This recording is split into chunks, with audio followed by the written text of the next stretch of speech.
Stan Deyo studied at the US Air Force Academy and stood out for his startling abilities. And later on, he got to excel in certain fields concerning physics, computer programming, uh, propulsion systems. He got to work with the legendary Dr. Edward Teller. And then he traveled to Australia, where he worked on some reverse engineering programs concerning flying saucers. And he is the first whistleblower to have come forward in the 1970s, revealing the existence of secret space programs working on these advanced reverse engineered technologies. You're listening to Exopolitics Today with Dr. Michael Salla, your source for the uncensored truth regarding the human, extraterrestrial, global, and political agenda. Click the like button and subscribe to this channel. And now, here's Dr. Michael Salla. Well, welcome, Stan, to Exopolitics Today. Thank you for inviting me. It's a pleasure to talk with you, Doctor. Appreciate your work. Well, you truly have a fascinating history, and I think there were a number of things about your background that made you stand out and brought you to the attention of some very powerful people.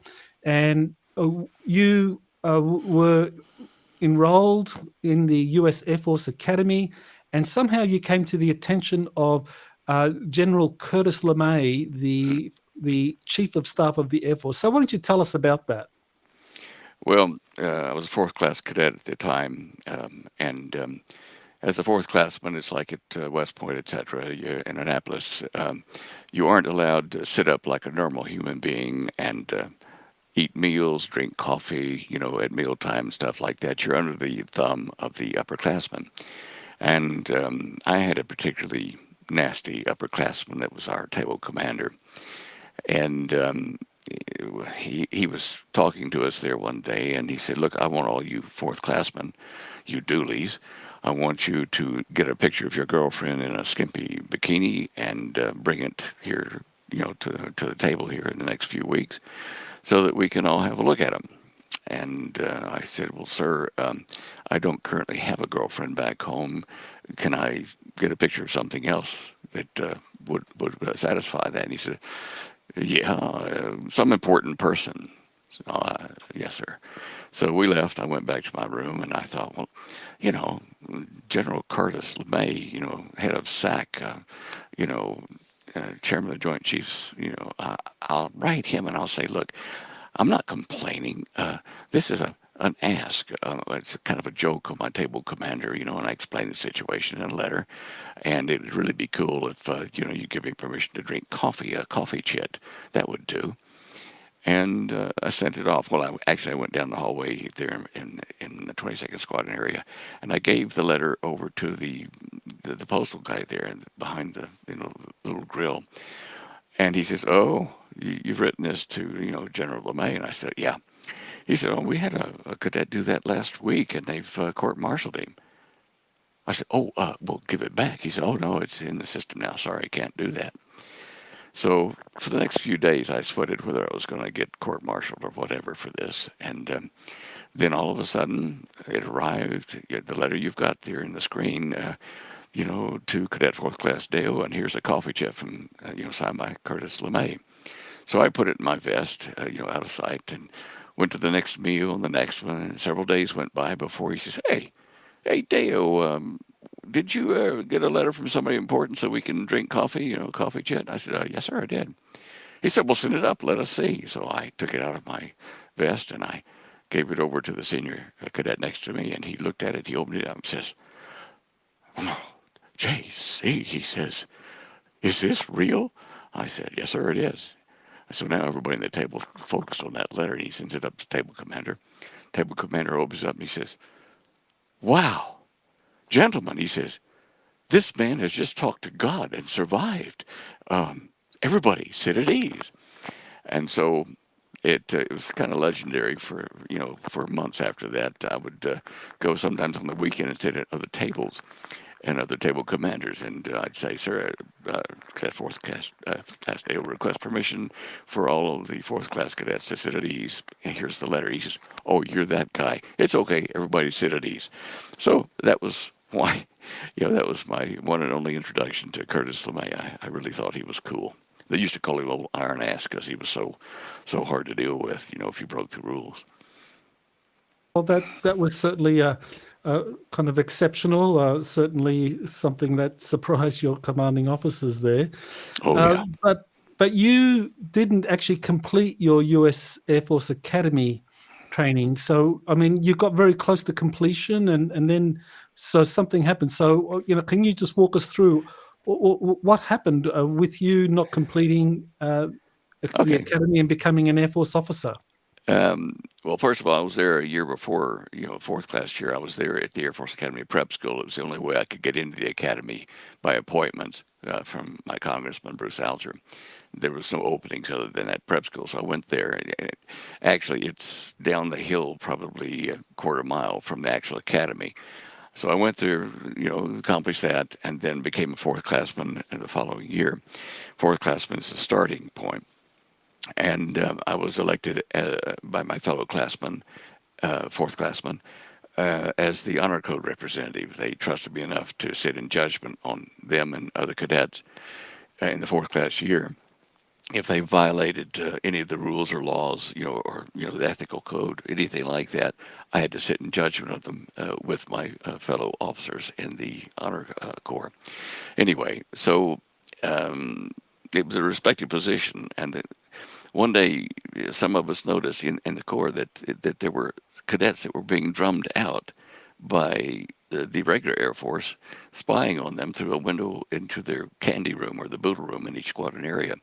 And we noticed that, one guy was a short guy. They didn't like short officers.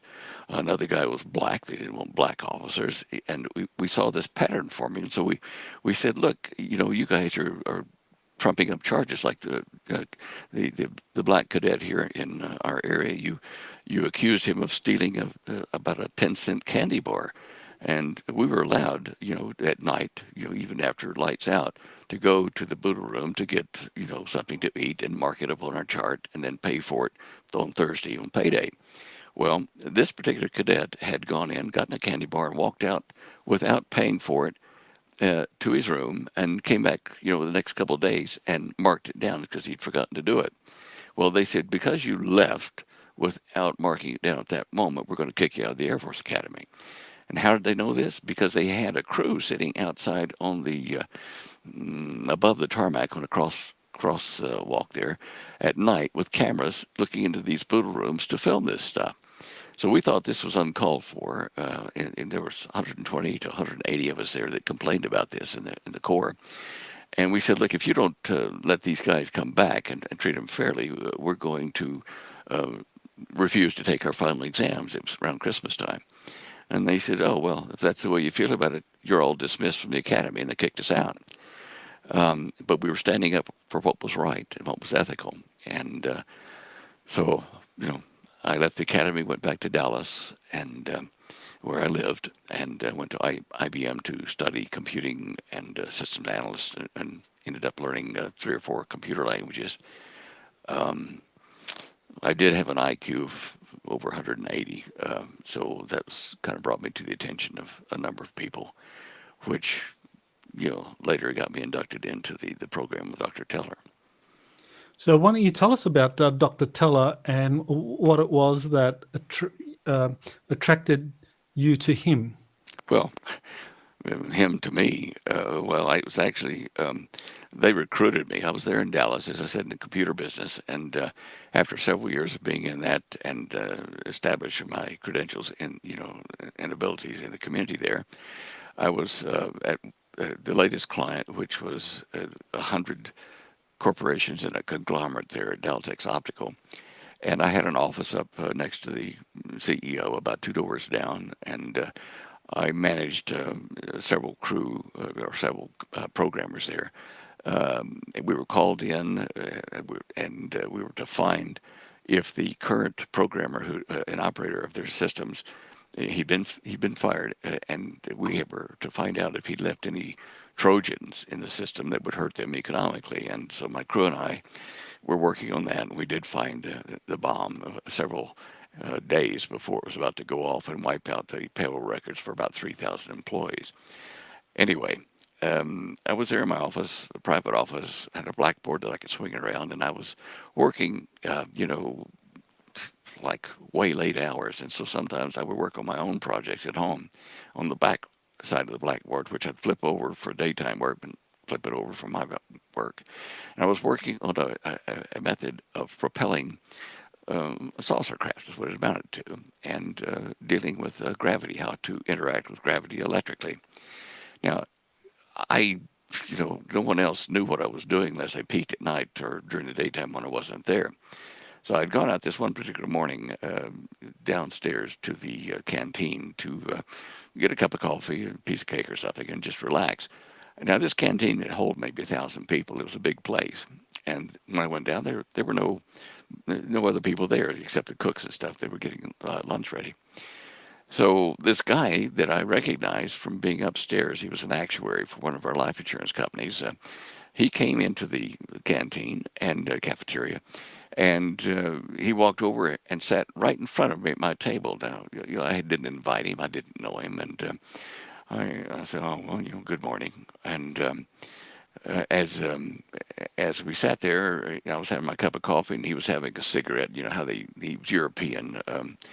I think, let's see, Awanski, that's probably Polish. Anyway, he had his cigarette between his fingers here, and he'd go like this, I can't even do it, but, and he'd blow smoke, and he says, I'm, Dr. Awanski. He says, what are you, and what do you do? And I told him, I said, yeah, good to meet you. And he said, well, tell me about yourself. What are you doing? And I said, well, you mean at home or here? He said, oh, well, whatever. And so I mentioned that I'd been working on a gravitic equation and been working on the design of a way to test that with a craft, and then we howdied and shook and left. He says, oh, before we did that, he says, oh, look, you really ought to talk to a friend of mine here. He'd be very interested in what you're doing. And I says, oh, yeah, well, I wasn't interested in doing that, but I took the piece of paper and the name that he gave me and put it in my pocket and left. About a month went by. I went down to get coffee again at off hours, and was again the only one there. And here he comes. He shows up, comes over and sits down in front of me, and he says, hey, you haven't gone to see my friend Dr. Maxfield? And I said, oh, yeah, no, look, I've been pretty busy, and, fluffed it off. He says, this afternoon at 3:30, you have an appointment at his office. Here's the address. Be there. Oh, okay. I thought, this is weird. And other weird things have been happening, so I did treat this as weird because I'd been recruited by the FBI, one of 700 informants in the field that they had hired that year, to monitor certain operations of our corporation in overseas dealings in Israel and the Middle East. And so I was an undercover, like spy. And so when this happened, I thought, this is weird. Anyway, I went to the appointed address and time. When I got there in a parking lot, it was just, probably 5 minutes drive from the office there in Dallas. There was a parking lot, and I was the only car in it. And there was this kind of long building. It had a normal wooden type door, but I couldn't see any windows where I was. And so I walked up to it, and I knocked on the door. There was no answer, so I opened it, just a normal opening door, not a push door or anything. And I looked down this long hallway, and I could see light about halfway down coming in through a window or something, and a couple of doors to my left and right that were shut down this hallway. So I called out, told them who it was. There was no answer, and I thought, oh boy, this is a setup of some sort, thinking back to the FBI involvement. So I walked in very carefully down the hallway toward that light down there, coming through that window. And I got there, and it was a receptionist's desk, but she wasn't there. And all the way down, I kept looking to see if doors opened behind me or anything. We were alone. Well, she comes out from the restroom or whatever, and she says, so, hi, can I help you? And I said, well, look, I'm Stan Deyo. I was told to meet Dr. Maxfield, Jim Maxfield here today. And she said, oh, yes, he's expecting you. Just wait here a moment. And I stood by her desk there, and further down the hallway, these double doors burst open, and out comes this tall, I mean, really bigger than me guy with his cowboy boots and a big cigar and his white lab coat. And he comes up and he says, "Hi, boy, I'm Jim Maxfield." I said, "Well, Stan Deyo, yeah, I know." He says, "Come on into my office across here from the receptionist and let's have a talk."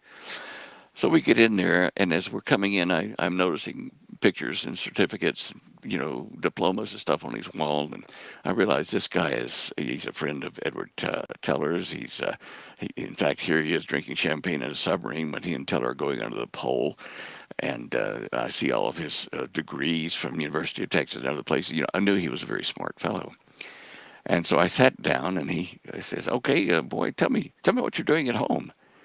And I thought, okay, well, at home, I'm kind of working on a way to unify magnetic fields and gravity and electrostatics. He says, "Well, look, don't fence with me." He says, "We know you're doing, anti-gravity research at home." And I said, "You do?" He says, "Yeah, yeah." I said, "Well, I didn't want to use the term anti-gravity because I thought, this would be an insult to a guy that's this bright. He'd want to talk electrogravitics or something." But anyway, he says, "Look, we know what you're up to, and we'd like to invite you to join our group." And I said, "What group is that?" And he says, "Well, it's kind of like a research group. We are researching anti-gravity. In fact, we're a little bit ahead of where you are. We've already built several craft and are flying them around. And would you like to join our team?" And of course, I thought, okay, where do I sign? And he says, "Well, you're going to have to go to Australia. We're going to move you and your family down to Australia to our facility there. And, we'll brief you on all this stuff. But right now, I need to get Bob Gray over at the Australian consulate in San Francisco to set you up as an electrical engineer. We're going to have you be called that." I said, "Well, I don't have a degree in that." And he said, "Doesn't matter. That's what you're going to go down as. And, we'll do the health checks on you and your family for TB and that kind of stuff, and then give you the tickets, and off you go." So probably 6-7 weeks passed, and I'd passed the medicals, so did my wife and children, and I'd walked around, carried papers by hand to sell my home and get it processed through the real estate agency and all that kind of stuff. Packed up all my goods in boxes and left them on the floor. I couldn't tell anybody about this. That was one of the terms. And I had a date for us to fly out on a Sunday, which was a Sunday a week away. And so I called my dad and mom, whom I hadn't told this to yet. And I said, "Look, there's been some strange things happening, and I can't explain to you now, but I'm going to go off to Australia for a while. And I want you to take all the boxes and stuff and papers I left at my house locked up. Here's the key. And it's been sold, and, give my car away to my brother and everything else." And I said, "We'll see you." And I said, let's go this afternoon." In essence, I said, "Meet me out at Lovefield Airport. The family and I are going to leave today." This was a week early. And why did I do that? Because it was an open ticket to Sydney, Australia. And because I was a bit suspicious of them knowing what I'd been doing, whether I was just going to have a plane crash or something before I got to Australia, and that was the end of it. So I thought, I'll leave a week early to be sure that the plane is, they don't pick up the fact that I'm on that plane and bomb it or whatever. Got down to Australia, about midnight, 1 o'clock in the morning. And at that time, Sydney Airport closed up. It rolled up the sidewalk. It was dark. And so my family and I sat on a bench or, some seats there inside the airport next to the ticket counters that were all closed. And this guy comes walking along. He's a pilot, a captain, and it was one of the airlines. He came over and he said, "Oh, you guys are a bit early." And I said, "Oh, well, it was our connecting flight from, Hawaii, and that's the way it went." He said, "Well, look, let me fly you down. I'm going to be leaving here a couple of hours, and when the desk opens up, just jump on my flight. I'll take you down early so you don't have to sit here and endure, all this while you're got your kids and everything." They were young. So I thought, that's a good idea because nobody knows I'm meeting this guy, his airline. And so he arranged it. He flew me down and the family down to Melbourne. Well, got there, and I already had in my pocket the name of an individual down there, Charlie Parker, that had been given to me by a Jewish friend of mine that worked in that corporation where I was working in Dallas before we left. And John Harbridge said, "Look, if you ever get down there. This is my friend Charlie, and he'll take care of you if you need anything. So I thought, right, I haven't connected with Teller's group yet, so I'll call this guy, and he set me up with a. Before Stan, before we kind of get to the Australia portion of that story, I just wanted to find out what it was about your research on anti-gravity or electrogravitics that attracted this group, that attracted Dr. James Maxfield to you, that they would offer you that position in Australia. I mean, it seems like, and did they actually show you anything about the flying saucer project that they were doing there in Dallas, Texas? No, they didn't in Dallas, and they must have had a look at my blackboard, or well, actually, I'd had a break into the house while I was at the office during the ensuing 3 or 4 weeks, and into my lab, and nothing but some, a pistol and a TV set were stolen. But it might have been that they looked at my data then, but I never showed it to them at that point. And what I was working on did show that gravity could be interfaced using electricity, because there was an electric component to gravity. It was a dual waveform, divergent convergent waveform. So they must have peeked at some of my work at home or behind the blackboard. That's all I know. And other than that, they showed me nothing. Paid for the trip down there and everything else. And so by jumping out a week early, I missed a meeting I was supposed to have apparently with James Maxfield. When I got down there, I kept my head down for a while, and still being a bit cautious about what was going on because of the FBI involvement.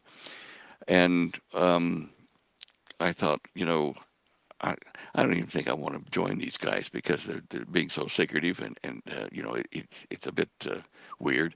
I got a job as a systems analyst with William Adams Tractors and Caterpillar, and a senior systems analyst. And so for several months, I worked there, and was getting an income to take care of the family. And one day I thought, look, I've figured out something new on this equation. So I thought, well, I'll call, or I'll mail James Maxfield, Dr. Maxfield, with what I've discovered here, which I did. And suddenly, like within a week, I got an airmail letter back, and it says, well, we missed you. You should have been at our meeting, before you left the country. He said, now I want you to contact Captain Sir John Williams here in Melbourne. He's going to be your control officer. And so he gave me the details, phone number, and everything. And I called this Captain Sir John Williams a few days after that. And I told him, I said, or his butler, I said, I'm Stan Deyo. I was supposed to call him. And he says, oh, yes, we've been expecting your call. And then Sir John gets on the phone. He says, boy, where have you been? We've been expecting you for several months. And I said, oh, here's what happened. He said, all right, well, meet me tomorrow in town. We'll go to lunch at the Australian Club, which is the conservative, right-wing gathering of the people that made, they were the movers and shakers of the political scene down there. And so I arrived there at the train station. I took the train in from the suburb where I was living at the time. And he had a Mercedes and a driver that looked like the odd job guy in the James Bond movies, really buff. And so they pick up my bags and stuff, put me in the Mercedes, and we drive off to this Australian club.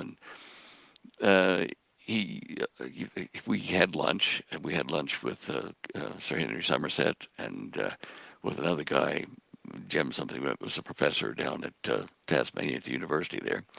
Why he was there, I don't know. But anyway, the conversation at lunch went to several minor topics, and then there was a kind of pause, and Sir John on my right says to Sir Henry sitting in front of me, he says, Henry, he says, they're moving in on us now.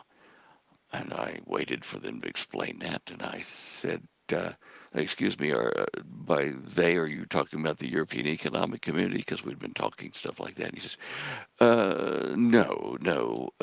Henry, are you going to the property this weekend? Maybe we can catch some fishing or something. Yes, John. And that was the end of it. It fell flat. And then we retired to the port and cigar room there at the Melbourne Club.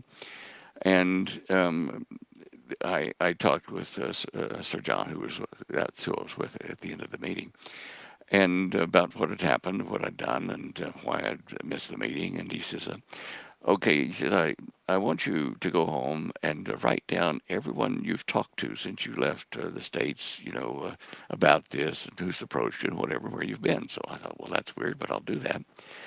And so we walked out the front of the Melbourne Club down into the Mercedes where Oddjob was waiting. And we sat in the back. And I said, as we drove toward the train station, I said, Sir Henry, I said, I can give you my contact address and numbers and stuff like that. He says, boy, you don't understand. He says, I've got all that. And he reaches over in the side pocket of his door and brings out this file. And he says, this is you. Know all about you. And, write the report and send it in to me. We'll continue from here, which is, I went home and wrote the report, and then we had another meeting at the Melbourne Club. And just before he was flying off to Jakarta for some business he was doing there. And so I handed him the report in a folder, and he thumbed through it, and I'd drawn graphs about how, pictures and stuff, and explained how the field effect would work to fly this flying saucer and, move it around. And he got to the last page where I had the cross section of how the thing worked with the field control. And he almost, lost his upper dentures. He says, oh, can I keep this? I said, well, yes, you asked for it. It's your report. He said, good, I'll have my people look at it on the way to Jakarta. I'll get back to you next week. So that was how it started. And I wrote, more of a paper explaining why I thought these things should not be kept quiet. We should be, sharing it with the general scientific community because we could advance humanity, et cetera, et cetera. And at that time, I was not briefed, yet on the alien presence and our deal with them. Sir John was an interesting fellow anyway. He was knighted by the Queen for recovering millions of dollars worth of gold over in New Zealand to help finance Britain's participation in World War II. So he was knighted by the Queen for that, and he was a sea captain as well. A very impressive fellow. Anyway, I worked at home, didn't go to a facility or anything, and wrote papers as required. And he looked at one of them, a recent one I read, where I said, I really think we should share this with people. He says, I don't think you understand the problem, boy. He says, this is rewrite this so that I and Sir Henry can see it, but do not include about we should share this with people, which I did. And we'd been working back and forth by phone and by letter. And after a few months of this, one day,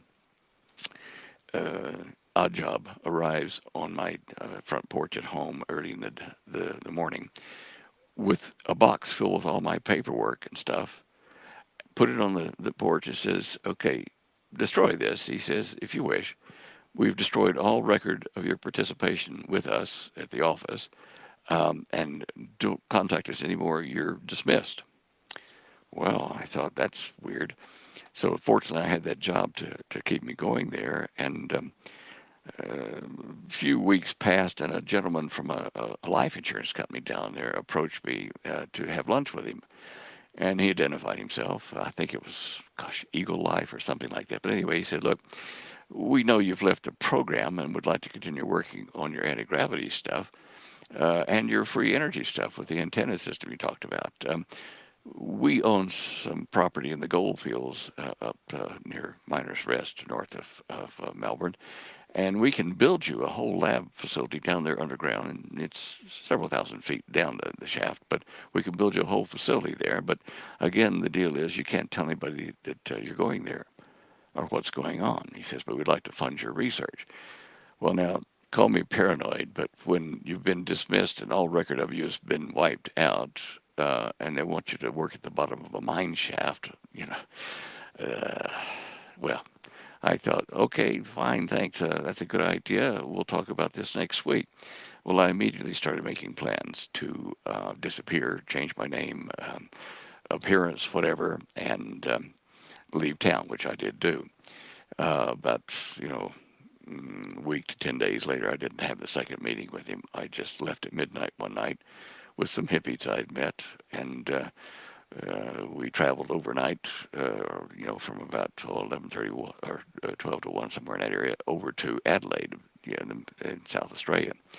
And from there, I became Noah Davidson. And from I there just to, wanted to kind of like just get a little bit of clarity here on exactly okay, sorry. what it was that you were experiencing problems in. I mean, back in Dallas, Texas, you were identified or recognized as someone doing this kind of pioneering research on anti-gravity propulsion.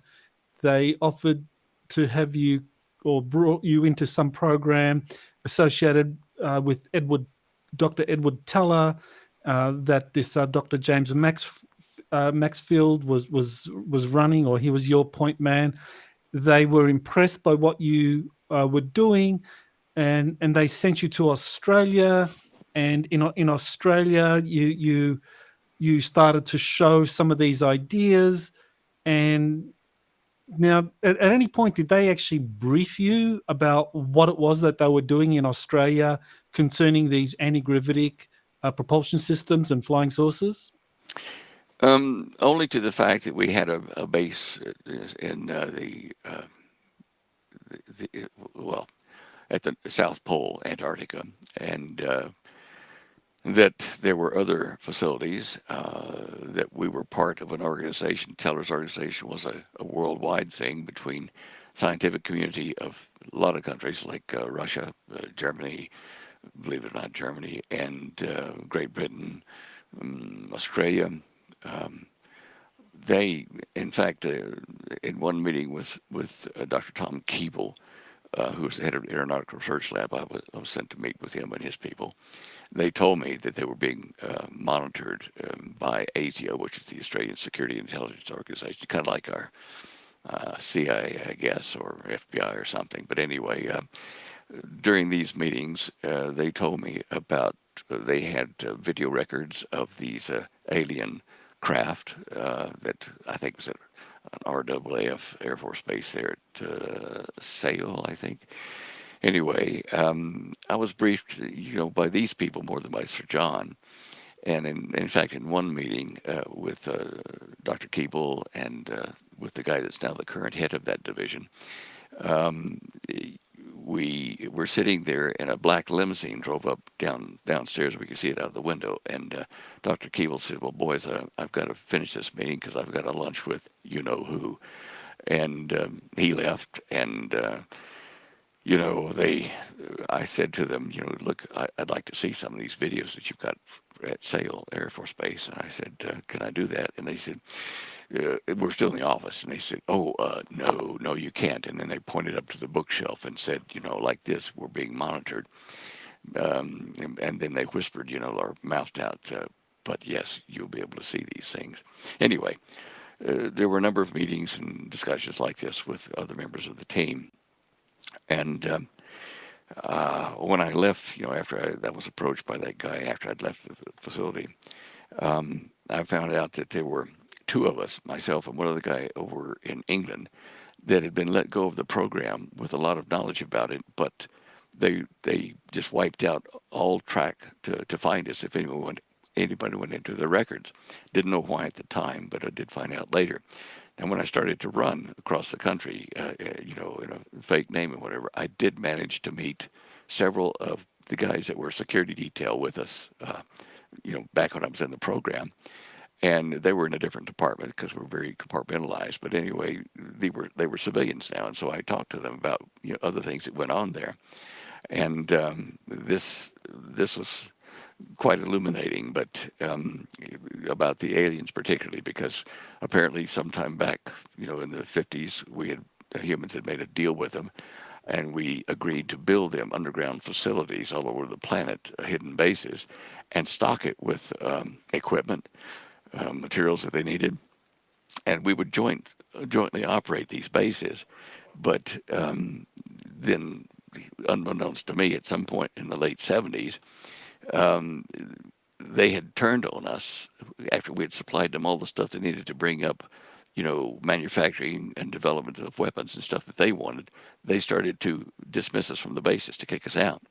And there were shooting episodes that occurred up at Dulce and perhaps other places down at the Antarctic place. But my security guys that were now retired saying, I had to, they would talk to me, but one of them had like a quiet room. He was in an electrical business, and it was sealed off, so there was no way that anybody could eavesdrop on what we were talking about. And that's where I got to see the how they how the craft were made that they were using, and like I got shown Polaroid photographs of the core cross sections in a 30-foot diameter craft and how it worked and that kind of stuff. How various things like time altered inside the craft when it was operating, and you either have fast time or slow time depending upon the energy density of the field. All these kind of things I picked up from these guys that were now out of the program, like me in essence, but they were still being monitored by, I think it was the Australian Army was what the purview they came under at that time, even as civilians. Um, Gosh, I'm jumping around a bit, but when I left Melbourne, went to Adelaide, I was there a few months, growing a beard and starting to look like a hippie and all that kind of stuff, so I could hide. And when my hippie friends and I were traveling outside of Adelaide, going over to Perth, we had to cross the Great Nullarbor Desert. And a few nights after we'd been out there, we're still on the road to Perth. It was dark. We saw a car headlight driving up from miles away, which you could see in the desert. It was so flat. Anyway, this car comes up to our campfire. And a guy gets out, a rather buff-looking individual, kind of without much hair on his head. But anyway, he said, "Oh, hi, I hope I can intrude and share your fire and have a cup of coffee or something." And so we said, "Yeah, sure, fine." And he managed to find set himself right next to me. There were four of us there, but he came and sat next to me, and we talked for, all of us, maybe 30 minutes, an hour. And while the conversation kind of died down and people were talking amongst themselves, the hippies, he leaned over to my right ear and he says, "I know who you really are. Your name is, Stan Deyo, and I've been sent here to kill you." I thought, whoa, there's no place to run. I'm done. He said, "But don't worry. After talking to you, I realize that you're not a threat, and I'm going to go on to Perth and leave you alone," which he did do. He did identify himself as a Jesuit a hitman, is what it amounted to, but a fixture, of the Jesuits. So why did someone put out a contract to have you killed? Was it just because you knew too much? Yeah, yeah. What was it that was the real issue here? That you had been part of the programs, that you had seen things, seen documents, spoken to people, knew too much about these alien reverse engineering projects and facilities all over the world, the international team, and just all of that information that you Yeah. had, that they just wanted to eliminate you because you didn't sign up or you didn't choose to continue to be part of the project. Was But it that wasn't it? my choice. It wasn't my choice. They asked me when I was saying that we ought to release this information. I apparently, since I hadn't had that briefing when I left Dallas, before I left Dallas, I don't know, maybe they injected you, or maybe they did hypnosis or something so that you would not, betray the program. But I was arguing against it, and when I was dismissed from them, and eventually when I went underground after that meeting with that insurance executive, um, the FBI appeared there looking for me in Melbourne to a friend of mine. Uh, the ASIO was looking for me, but the Melbourne or Victorian branch, because I was going over to Perth to the West Australian branch. Um, I had the CIA had sent somebody, Russians had sent somebody. I'm not sure whether Israel did or not, but there were at least four agencies asking questions of my friend back there, Tom. And later he got a hold of me through post restante, which is where you don't have a post office box, but you go to Perth to the post office and they hold letters for you. So that's how I found out how all these people were looking for me. And the reason is, as you said, I think it's because I knew too much, and they couldn't afford the attention being brought on them at this point. I mean, look, we had in Russia, Dr. Teller's equal to the program was Dr. Andrei Sakharov. Had received a Nobel Prize as well. There were other members in other countries. That's Dr. Teller there. Don't have a picture right at the moment of Dr. Sakharov, but I do have them here. You can look it up, Sakharov. And he and Teller were very good friends. I have pictures of them together. The years before I'd met, what's his name? The German guy with NASA, as part of Paperclip, Paperclip, I think it was. Von Braun? What's it? Yeah, Von Braun. Yeah. He was he'd been seeing Dr. Maxfield for chest cancer, and he was getting treated. But anyway, I found him to be a rather impressive gentleman. His fingers were thick, and his hair was thick, and he was a big and impressive guy, and used 4-letter words quite fluently in English and in German as well. But anyway, getting back to where we were there in Australia, when I got to Perth, the ASIO department there contacted me, and the reason they did was they've been told to keep an eye on me, but they had a different impression about this data, whether it should be shared with people or not, and they were at odds with all the other branches of ASIO across Australia. In fact, they were kind of like Texans, like they acted like we did in Texas, at that time. They were cowboys in essence. Anyway, they assigned an agent to me. He was to kind of keep an eye on me and keep me out of trouble and defend me if anybody came after me. Another odd job type guy, really nice guy, quite honestly. But anyway, this agent rang me one morning at home there, and he said, I need to see you at the usual place now. And it was a garden outside the house. There were some trees and stuff, and I went out there, and sure enough, he was already there. And I said, yeah, what's up? And he says, look, have you seen the paper this morning? I said, no, I haven't looked at it. And he says, ASIO, us, he said, we killed a guy this morning that had broken into ASIO headquarters and was in our file room. And when we killed him, he had a copy of your file in his hands. And I said, gee, okay, I'm sorry, I don't know anything about it. He says, no, he said, I just want to tell you that, you have to be a little bit cautious. You're kind of under scrutiny here, so... Anyway, when I started doing public lectures, to private churches and things like that, they assigned me I think it's a second lieutenant or something like that in the Army. And he carried a .45 under his left armpit, and he was my kind of quiet, guard when I would go out in public like that to keep me from getting wiped out. I'm glad that they did that.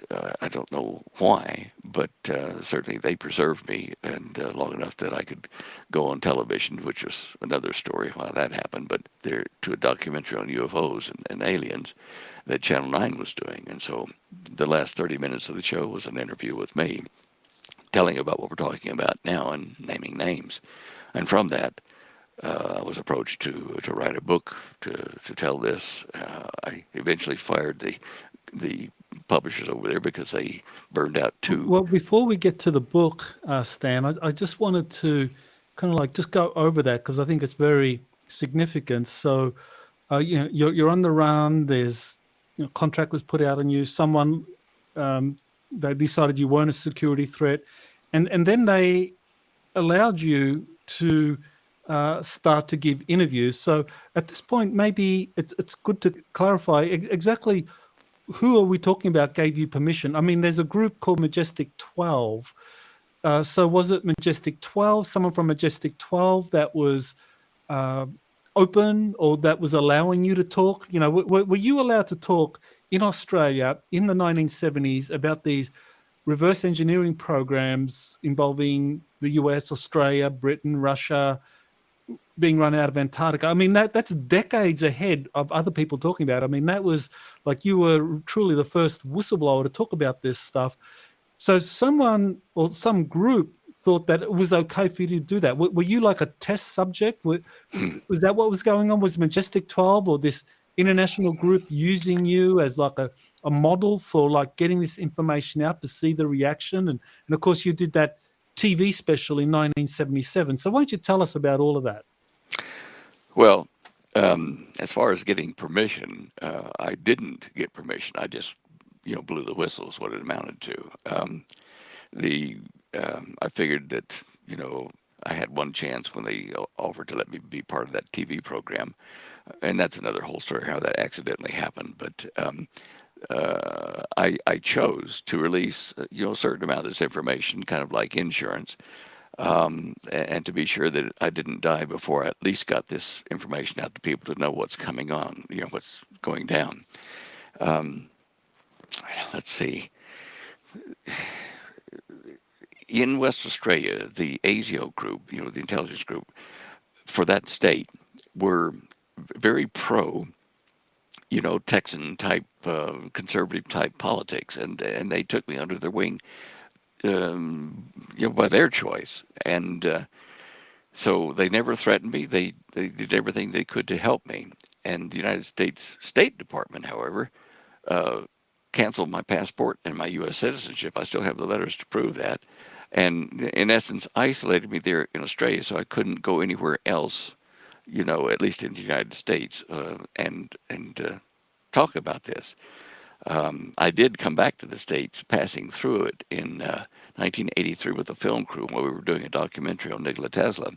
And as we landed in Los Angeles, we attracted a two-man intelligence team, a white guy and a black guy, that snuggled up to us and, tried to find out what we were about. It was pretty obvious.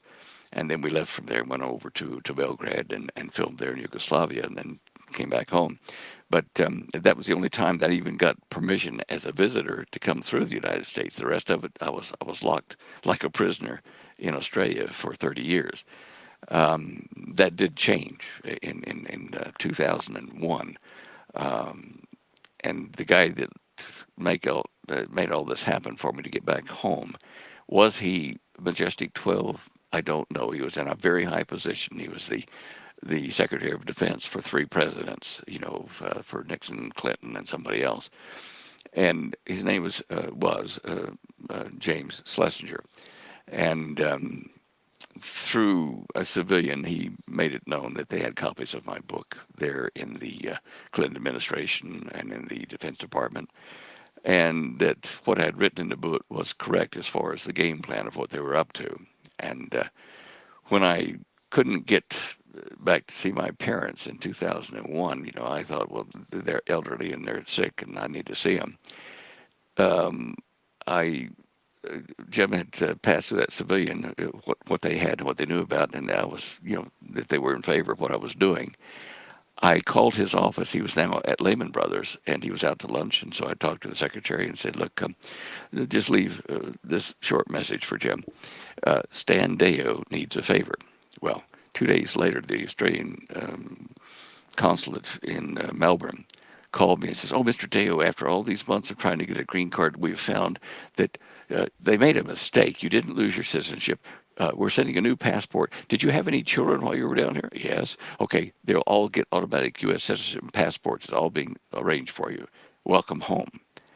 And that was Jim Schlesinger. Now, was he was high enough place to be Majestic 12? Was he? I don't know.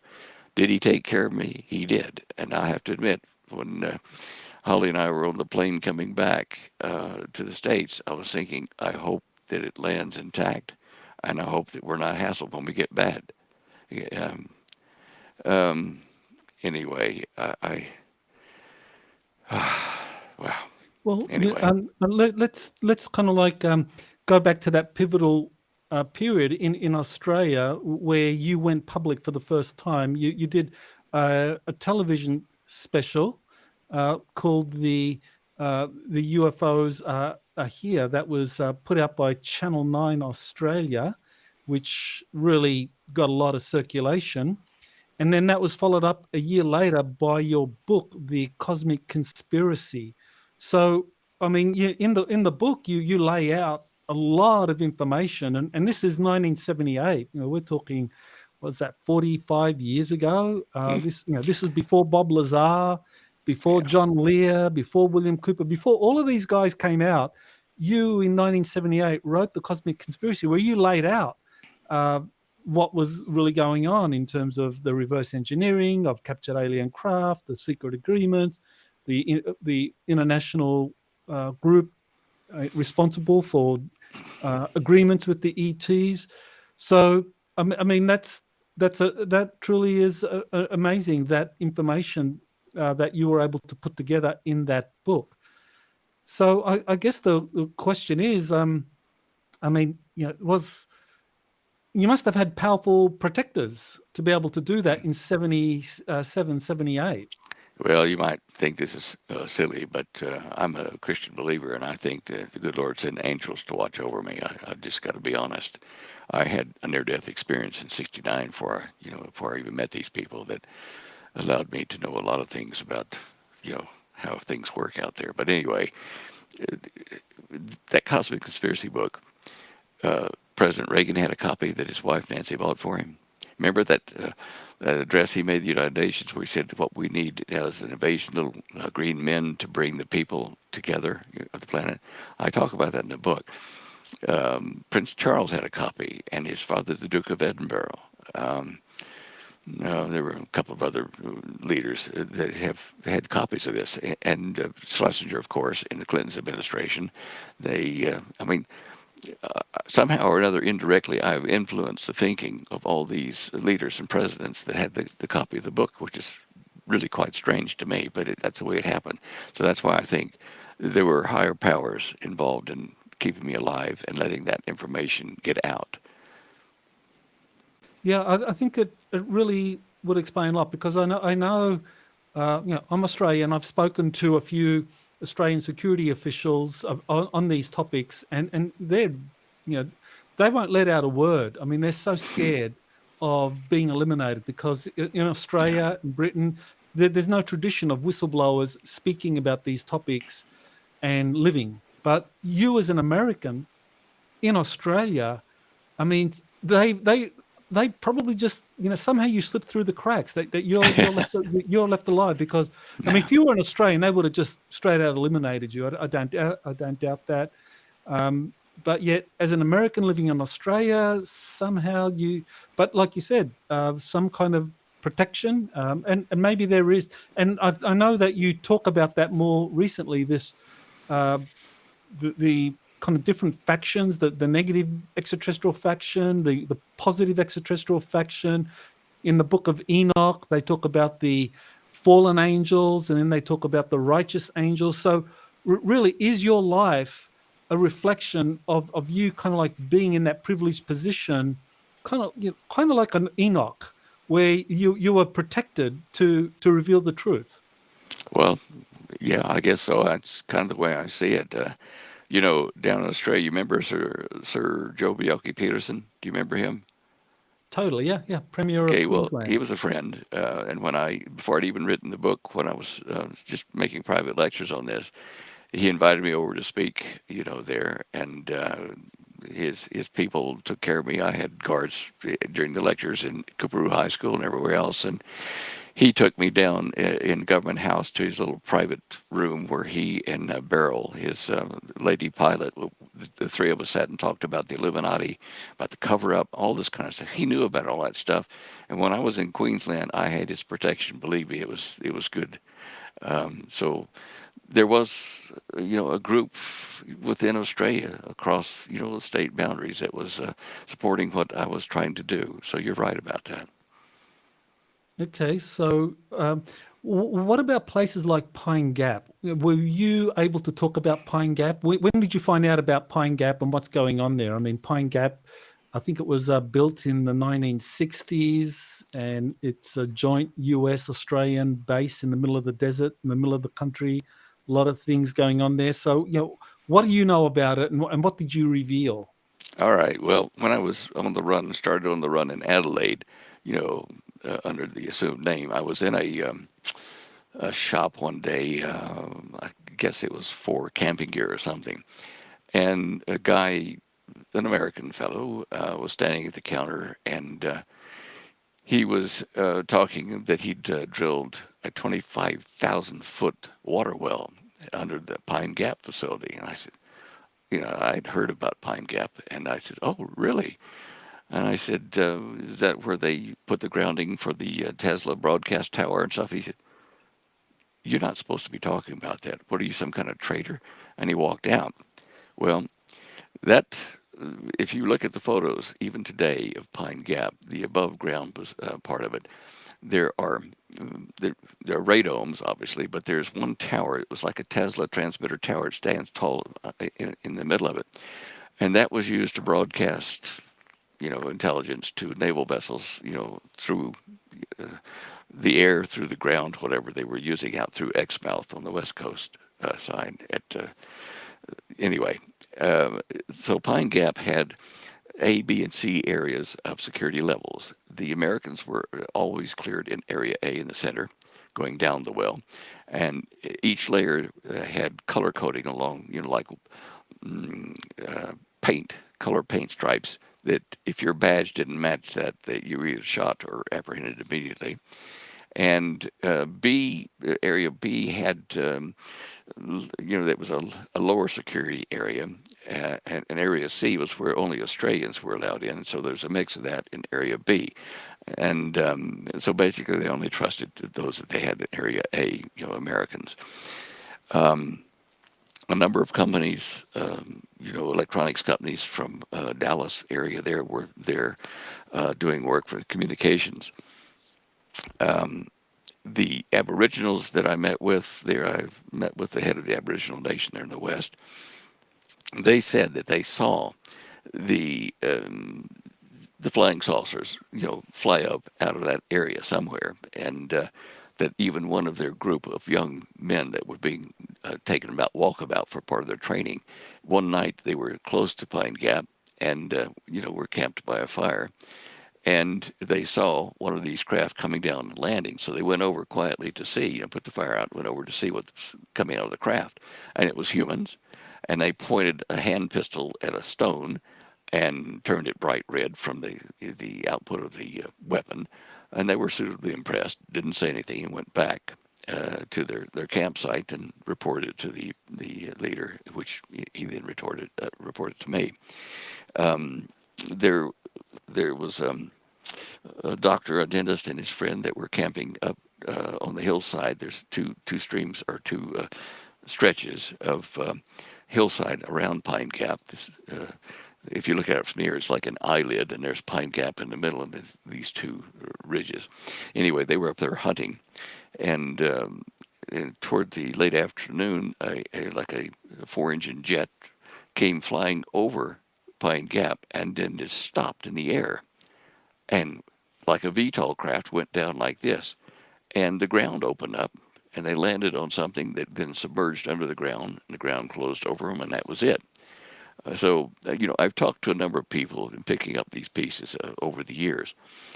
If you go on Google Earth and look at the Exmouth Cape in West Australia and get close, you will see a lot of the tests that were done with Tesla transmitters to transmit data and even energy to naval craft, under the ground and or under the water, and in submarines and surface craft, etc., using this transmitter. It's quite a big one. There's one of them that's like 13 towers, and in fact, they even have some of the capacitors that were used in it when they closed it down. It was about a 5 megawatt broadcasting station there. Australia was where we did a lot of things quietly. And somehow or another, the good Lord placed me in that position where I've been able to, be the first whistleblower. And fortunately, there have been others behind me that have, later that have come out and added more to this, like Bob Lazar and some of the others. Yes, so that is very helpful because your research, what you discovered, your kind of like confidential talks with others that were read in, you learned that Pine Gap was used as a base, that there were flying saucers or anti-gravity craft that were stationed there that were used. And of course, it used the Tesla transmissions for the kind of communications with submarines and so forth. What about the reptilians, the reptilian extraterrestrials? I mean, how did they figure into places like Pine Gap? And I mean, you mentioned agreements that were reached and bases were built. So yeah, how did they kind of figure into your discoveries?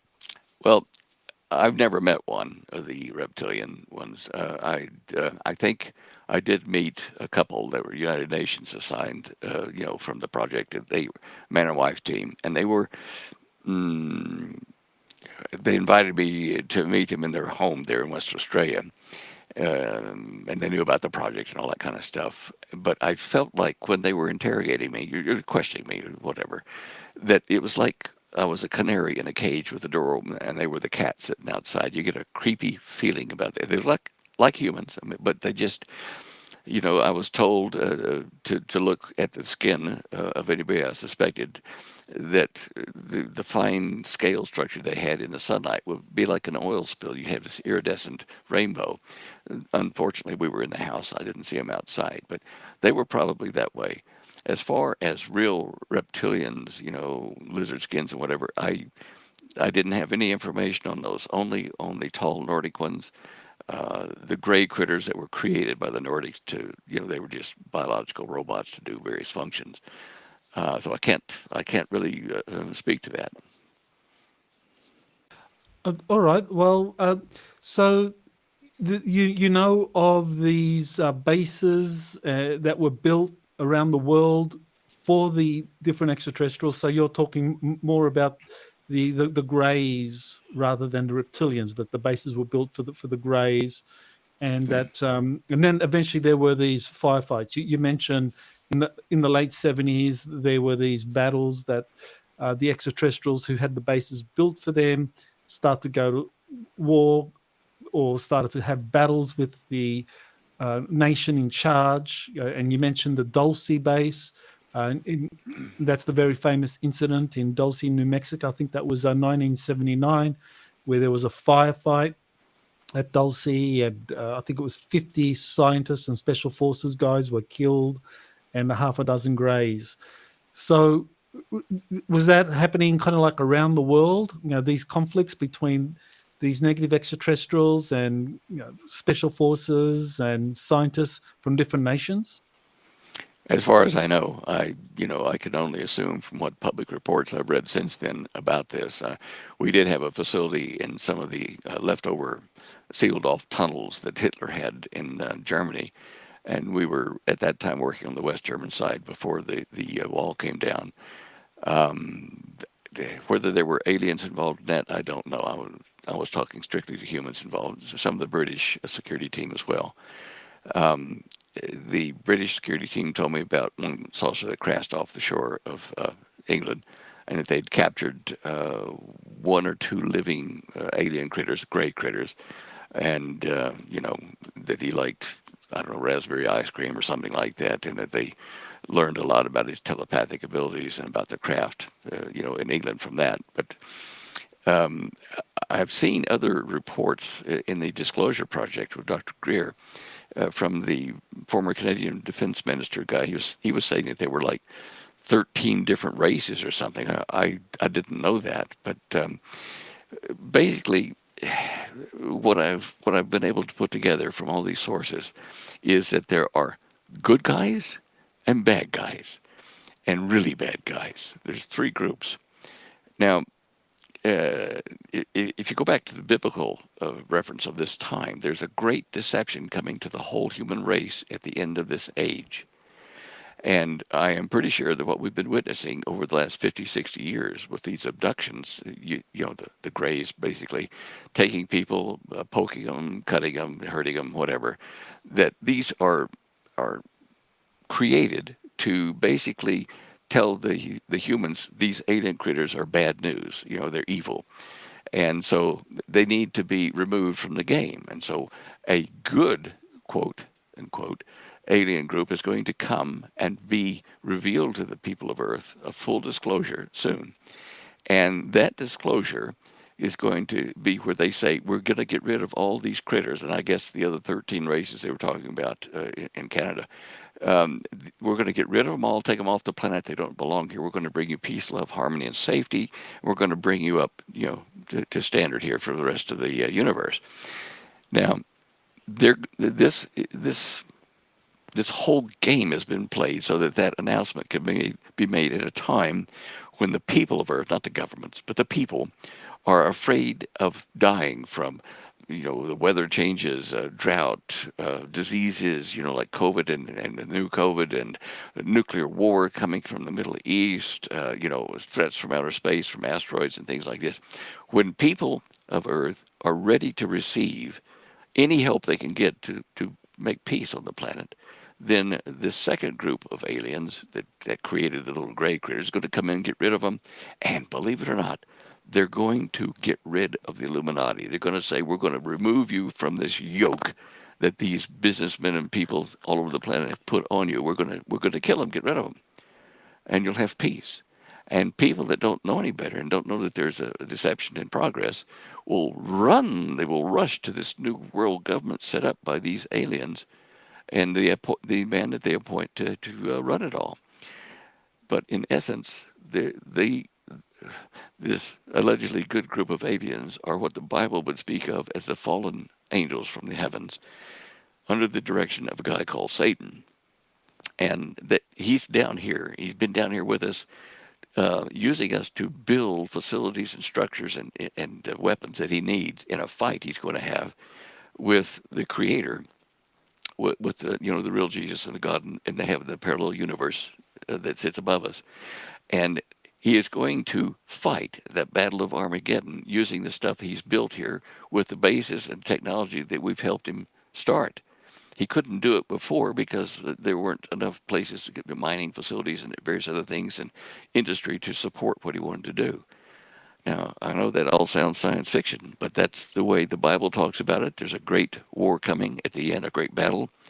And this is all part of that great deception. So whenever the New World Order, under these quote-unquote friendly aliens, says to you, let us give you a digital ID and solve all your problems, just swear allegiance to us, beware if you're here.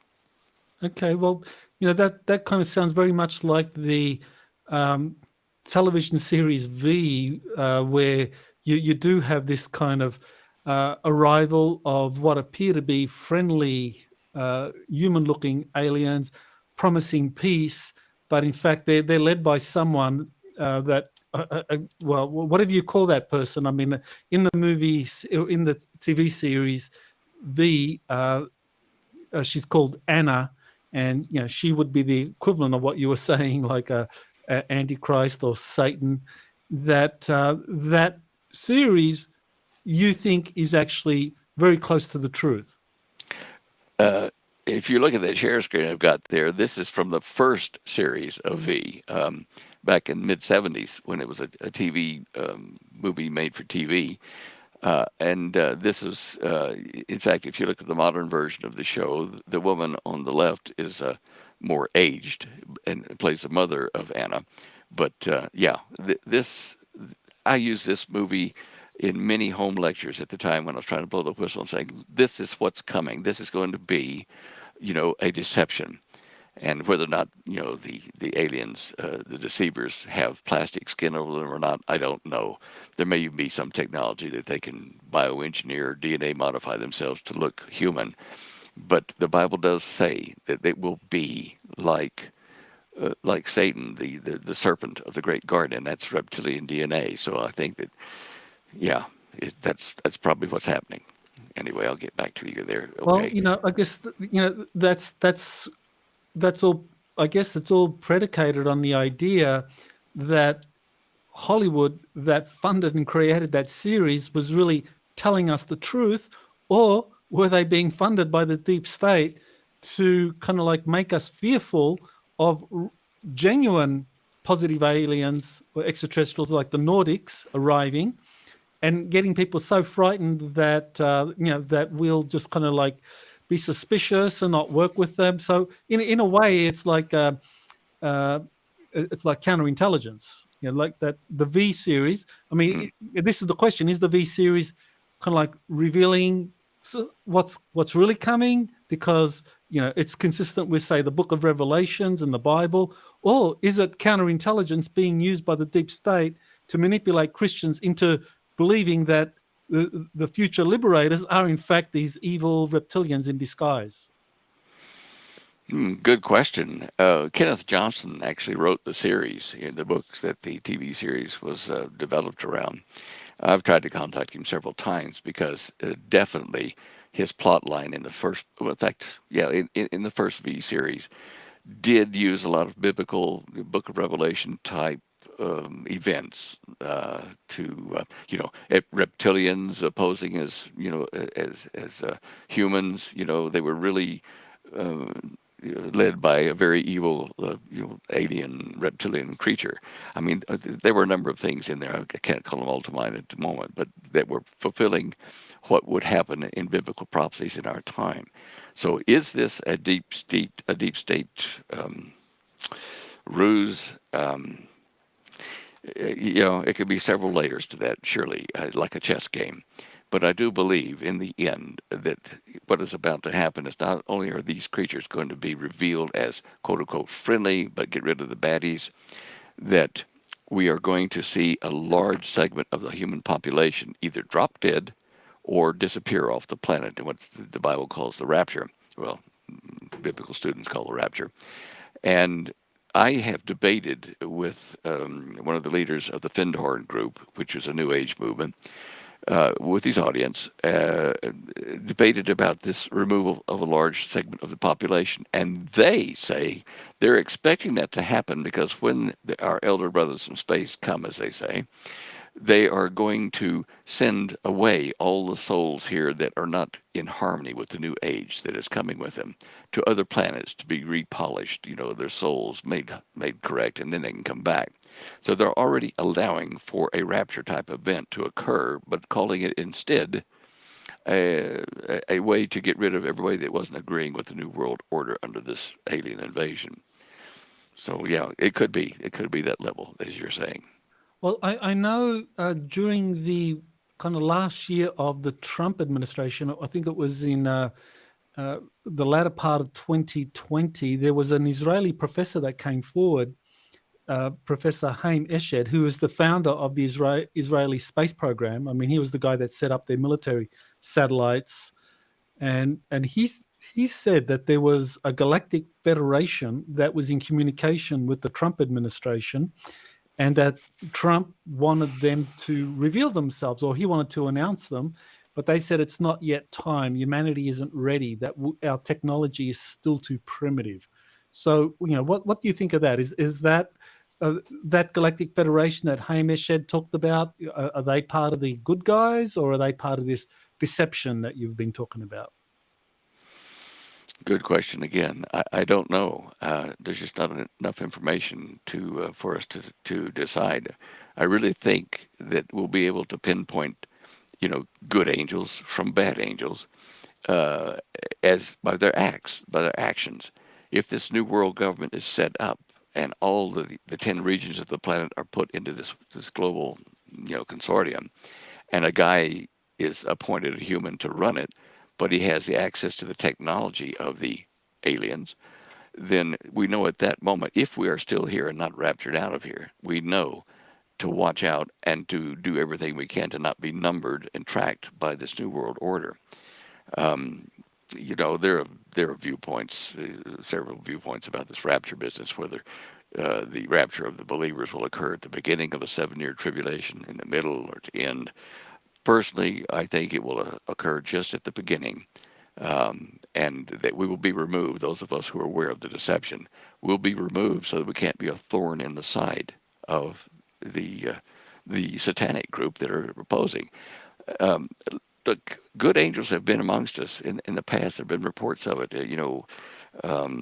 Sodom and Gomorrah, there were good angels that took Lot and his family out. And the Bible tells you to be careful, but to entertain strangers because you don't know whether they're angels or not. So good guys and bad guys walk amongst us. Whether what you were saying in Israel, whether that was a good alien, good angel, whatever, I don't know.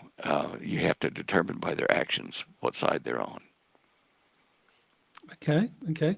So, where do you think we are now in terms of right now? You've have the U.S. Congress holding hearings on UFOs.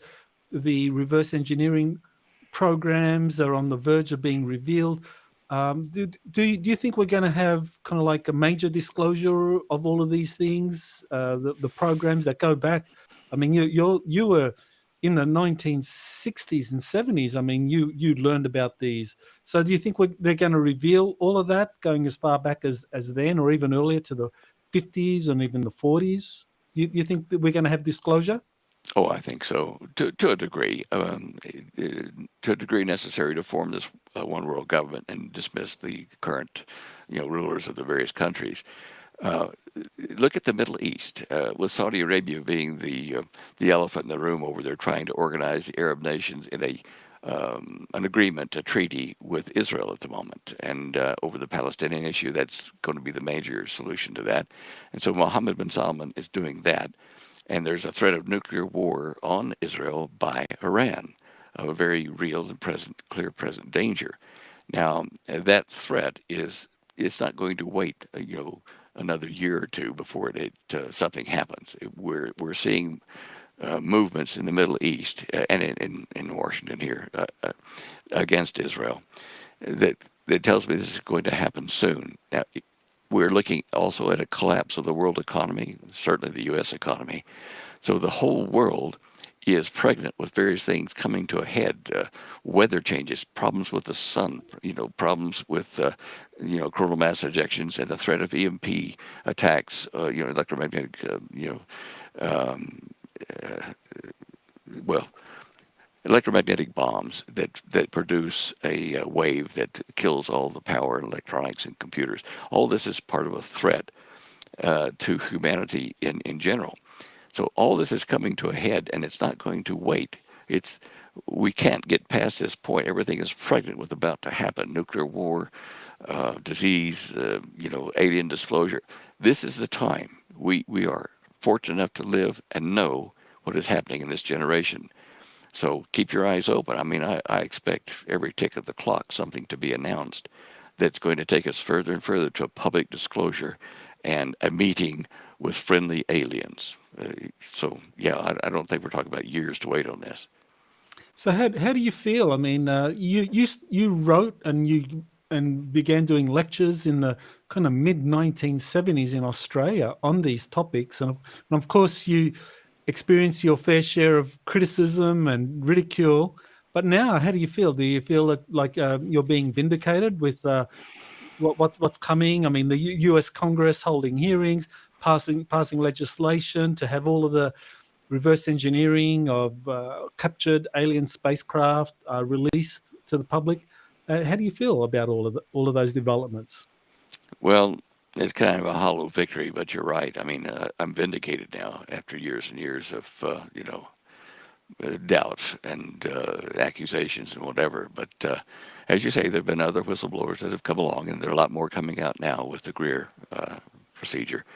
Um, you know, um, I feel like I've warned people, to either be Christian or not, to believe and ask for help to be delivered from this. And that's my job now, is to help people understand there's a way out of this, but not by our own efforts. And when I see like the threats on Israel, Israel is kind of the key to what is happening in the world political situation at the moment, with Iran, with Saudi Arabia.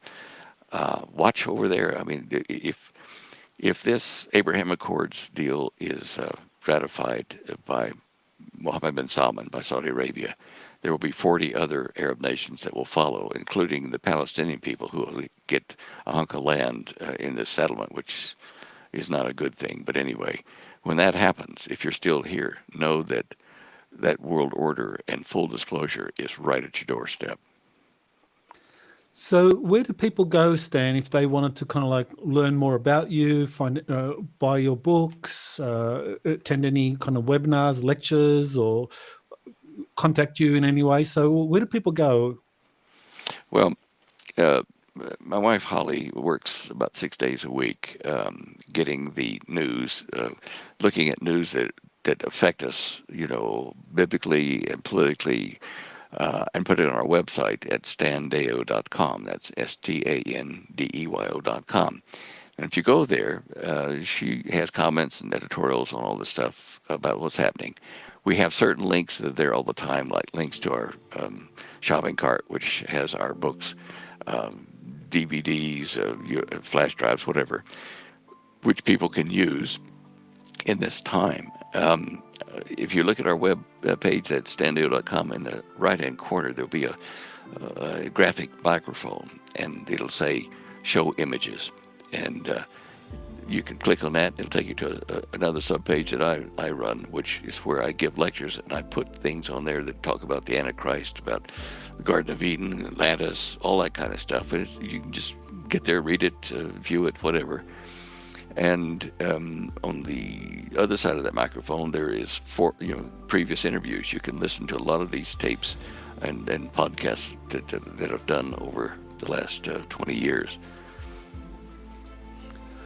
Well, I want to just kind of acknowledge the incredible work you've done in exposing these issues, going all the way back to the mid-1970s with your lectures and TV specials and your book, The Cosmic Conspiracy. I mean, you're way ahead. You're a decade ahead of others, even Bob Lazar and all of these other kind of like veterans, people who've been around for decades. You were more than a decade ahead of all of them in revealing the existence of these reverse engineering programs. And I just want to kind of acknowledge that. I think you're a hero of disclosure, and I look forward to future interviews, especially as more things develop and we get to kind of hear your perspective on what's going on. So thank you, Stan. Thank you. Appreciate it. You have been listening to Exopolitics Today with Dr. Michael Salla. Please remember to like, share, and subscribe to this channel. Join or start a conversation in the comments. Take the time to explore the vast library of best-selling books, webinars, and podcasts by Dr. Salla. Visit exopoliticstoday.com.